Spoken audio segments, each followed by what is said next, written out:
Exemple d'utilisation de la conservation de l'énergie mécanique pour le mouvement d'un pendule. Nous allons étudier un pendule que l'on incline au départ d'un angle θm, ici, tel que θm soit égal à 20 degrés.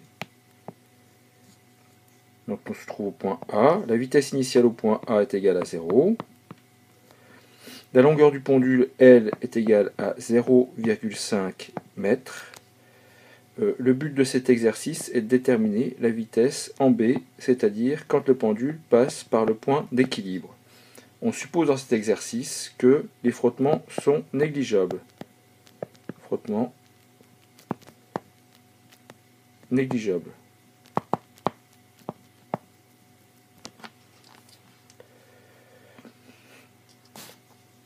Quel est le référentiel d'étude? Le référentiel d'étude est le référentiel terrestre supposé galiléen.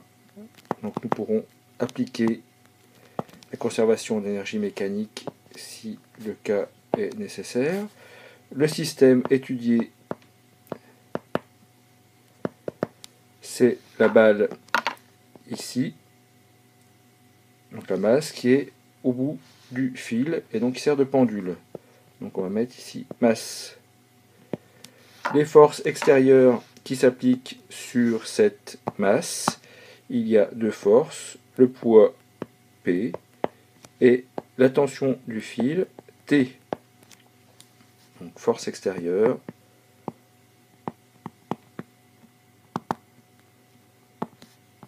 P, le poids, et T, la tension du fil.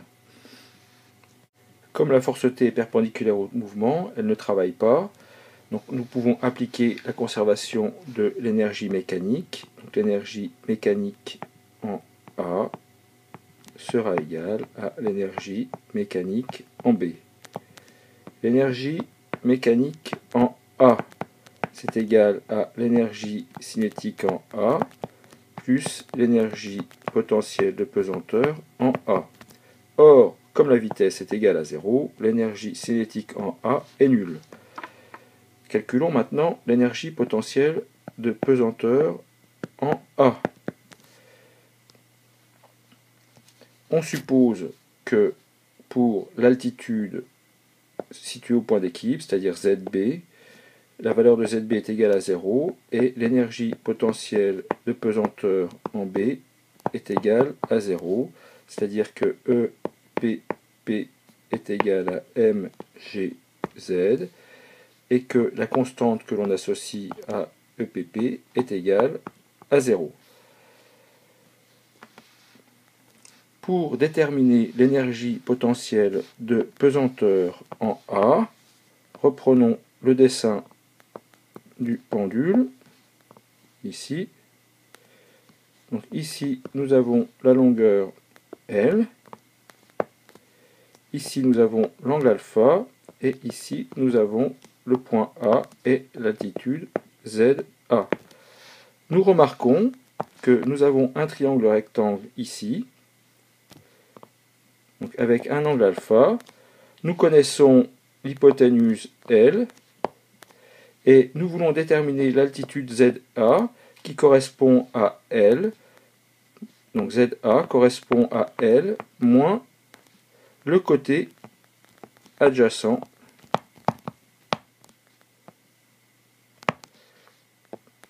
correspondant à l'angle alpha. Le côté adjacent, ici,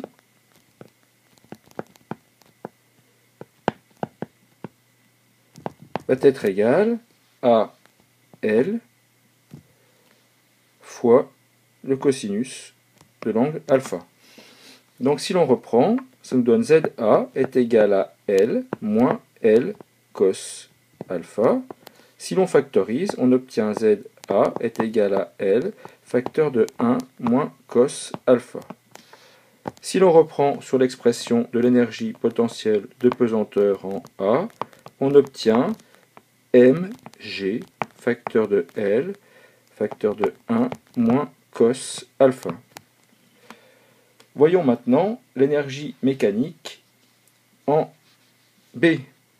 L'énergie mécanique en B est égal à EC en B plus EPP en B.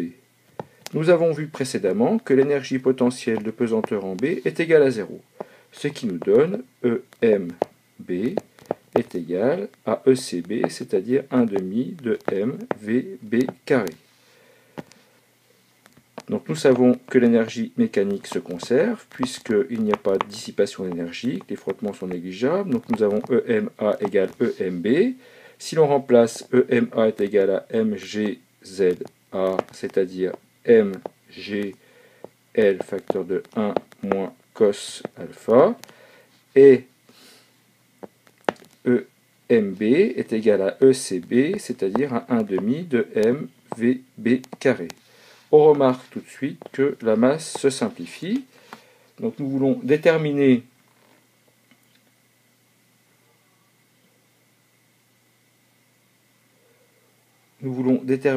la vitesse en B. Donc nous avons VB carré est égal à